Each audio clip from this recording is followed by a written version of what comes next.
Fala pessoal, nós estamos na primeira semana do mês de outubro de 2020 e há alguns dias atrás, no dia 29 de setembro, foi o dia de São Miguel Arcanjo. E o que isso tem a ver com cerveja, né? Pois é, esse vai ser o episódio de hoje do Blitzkrieg Hop.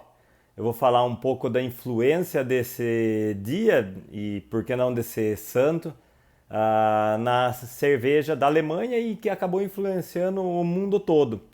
Então é isso aí. Antes de começar a falar sobre o dia de São Miguel Arcanjo, aqui na descrição desse episódio tem o link que vai para a nossa loja virtual, a nossa loja online. E daí, se você estiver interessado em comprar alguma cerveja da Bamberg, souvenir, kits para presente, dá uma olhadinha lá que você vai encontrar bastante coisa e a gente entrega para o Brasil todo. Bom, a gente fala muito sobre a Lei de Pureza da Baviera, ou Reinheitsgebot. E quando a gente vai falar da Lei de Pureza, a gente costuma resumir ela, que é uma lei que determinou que a cerveja teria que ser feita com 4 ingredientes: água, malte, lúpulo e fermento. Sendo que no começo dela, em 1516, o fermento ninguém sabia que ele existia e daí ele não foi incluído. Então ela começou com uma lei que falava que a cerveja tinha que ser feita com 3 ingredientes: água, malte e lúpulo. E depois no futuro o fermento foi acrescentado a ela. Mas a lei de pureza, a gente resume ela dessa forma assim, bem grosseira, e ela é muito mais abrangente do que isso. E uma das coisas que passa, na verdade, duas coisas que passam despercebida da lei inicial, do primeiro texto dela, em 1516. Uma delas é que eles determinavam o valor do mas. O mas é aquela canecona de 1 litro que a gente costuma tomar nas Oktoberfest ou quando vai passear para a Alemanha. Então tinha um valor que a lei determinava que o mas deveria custar.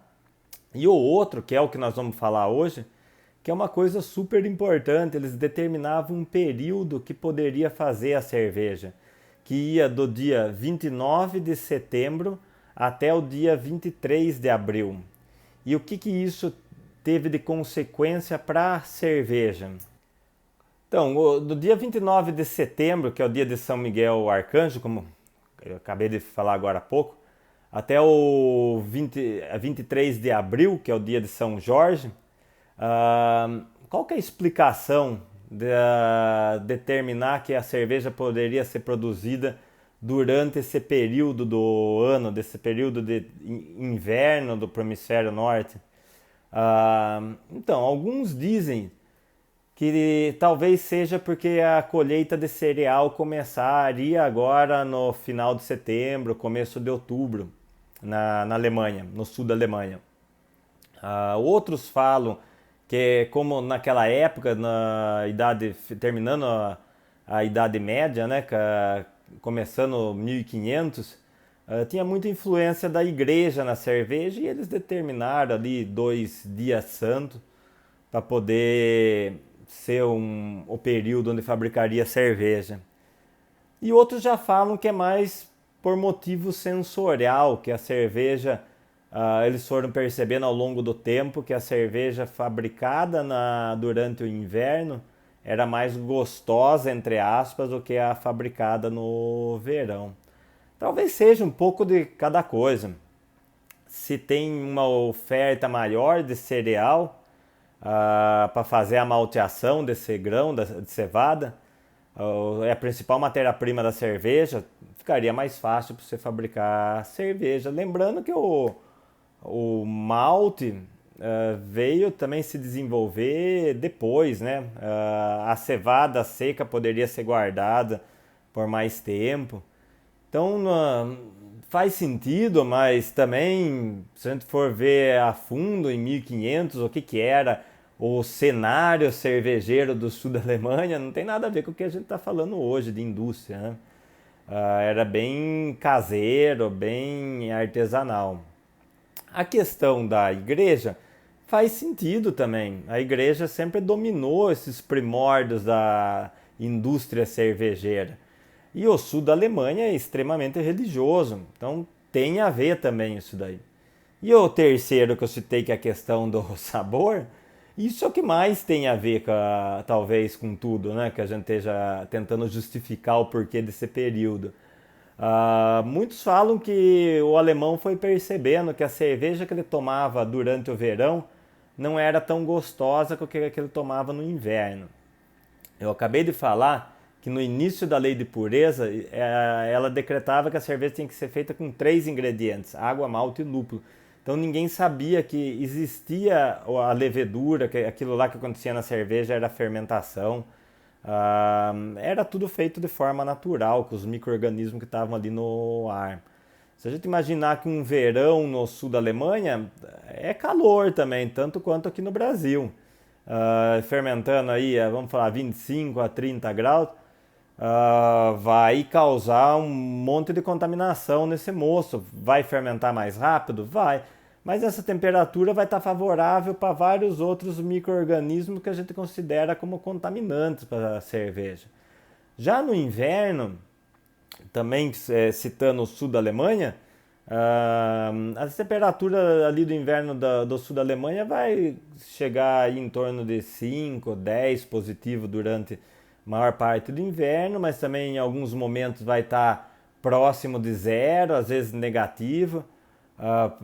Então, aí nesse momento de frio, vai ser limitado o crescimento de alguns micro-organismos contaminantes da cerveja, o que vai fazer com que a levedura se desenvolva ali naquele mosto e faça com que a fermentação fique mais limpa, sem contaminantes.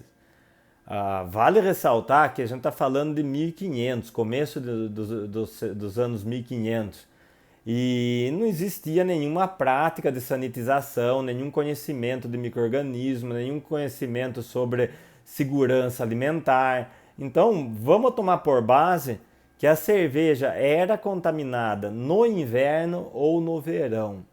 Daí a gente leva em consideração que no inverno talvez fosse menos contaminada do que no verão. E com isso a cerveja ficaria mais palatável, mais gostosa, mais fácil de beber. Então talvez essa seja a maior explicação do porquê desse período de fazer cerveja só durante o inverno do hemisfério norte. Mas eu acho que os outros fatores contribuíram também, não foi um fator que determinou isso. E o que isso acarretou para a cerveja, para a cultura cervejeira, primeiro do sul da Alemanha e depois do mundo todo? Que isso sim talvez seja o fato mais importante dessa restrição de fabricação da cerveja durante o período de inverno. Fermentando a cerveja nessas temperaturas de 5, 10 graus positivos, você estaria inconscientemente selecionando leveduras de baixa fermentação. Talvez fermentando naquelas temperaturas mais altas do verão, estaria propiciando um ambiente mais adequado para leveduras de alta fermentação, as ale. Já as leveduras de baixa fermentação, que a gente trabalha hoje em dia, elas têm um ótimo de temperatura em torno de 10 a 12 graus positivo. Mas até hoje eu visito cervejaria na Franconia ou na Baviera e você vê o cara fermentando a 6, 7 graus positivo. Né? Ele vai ficar 15 dias, 3 semanas fermentando a cerveja. Hoje a gente adiciona o micro-organismo que a gente quer. A levedura que a gente quer. Se quer uma levedura de ale, você vai lá, compra e adiciona a levedura de ale. Se quer uma levedura de lager, você vai lá, compra e adiciona a levedura de lager. Mas há 500 anos atrás, era o que estava no ambiente. Então talvez essa temperatura mais baixa foi naturalmente selecionando uma cepa de levedura de baixa fermentação, as lagers. Sem querer, o alemão estava selecionando a principal característica da escola cervejeira alemã, que é fabricar cerveja de baixa fermentação, lager. Tem vários estilos de ale na Alemanha, Altbier, Kolsch, Weizen, muitos outros, mas o que domina realmente na Alemanha, o que a gente conhece quando se fala em Alemanha, a gente vem na cabeça logo as excelentes lagers que eles produzem. E nessa época talvez eles estivessem dando um caminho ano a ano, passando, e aquela levedura ali dentro daquelas cellar, daquelas adegas de fermentação e maturação, sendo naturalmente selecionada. Quando mais para frente foi ser descoberto o micro-organismo, ele já era natural dentro daquela cerveja alemã. Então, se a gente imaginar no sul de Munique, no sul da Alemanha, em Munique, a cerveja que era servida era uma cerveja marrom e fermentada nessas temperaturas de inverno. Então, provavelmente a gente tinha uma Dunkel naquela época sendo fabricada no sul da Alemanha, mas não existia estilo, não tinha essa nomenclatura que a gente tem hoje. Eles foram fazendo tudo de forma natural. E alguns séculos para frente, quando Pasteur começou a se aprofundar nos estudos da levedura, daí sim que a levedura foi sendo descoberta e foi sendo introduzida na cervejaria, e ali eles tinham naturalmente naquele ambiente o fermento de baixa fermentação sendo feito. Essa talvez seja a coisa mais importante de ter restringido, da lei de pureza ter restringido um período de 29 de setembro a 23 de abril para a fabricação da cerveja. Se não tivesse restringido isso, talvez a gente não tivesse essa cepa de fermento lager do sul da Alemanha tão famosa no mundo todo. Por que tão famosa no mundo todo? Essa mesma cepa, que aí vale até um episódio mais para frente, essa mesma cepa da Baviera foi utilizada para fazer a primeira receita de Pilsen na cidade de Pilsen, na República Tcheca. E daí a Pilsen estourou, virou um sucesso mundial, pop, e todo mundo começou a replicar essa cerveja de baixa fermentação. E com isso, hoje no mundo todo, o que mais se fabrica de cerveja são cervejas de baixa fermentação, clara, refrescante, fácil de beber. É isso que mais de 70%, 80% da população mundial consome durante o ano todo. E se você pensar que isso surgiu ao acaso devido a uma restrição do período de fabricação de cerveja, porque eles gostavam do sabor da cerveja fabricada no inverno, então foi muito acaso ali ao longo dos séculos chegar nesse fermento de baixa fermentação que a gente tem hoje em dia no mundo todo sendo utilizado. Então, sem dúvida nenhuma, a contribuição da ciência da Alemanha para a cerveja começa sem querer com essa restrição do período de produção de cerveja.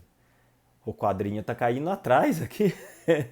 Ué, tá gravando, poderia ser ao vivo, mas não é, vou deixar assim do jeito que tá mesmo. Então, a maior contribuição que eu vejo para a cerveja nesse período da lei de pureza foi essa restrição de quando fazer a cerveja na Alemanha. É isso aí, pessoal. Espero que vocês tenham achado interessante esse assunto.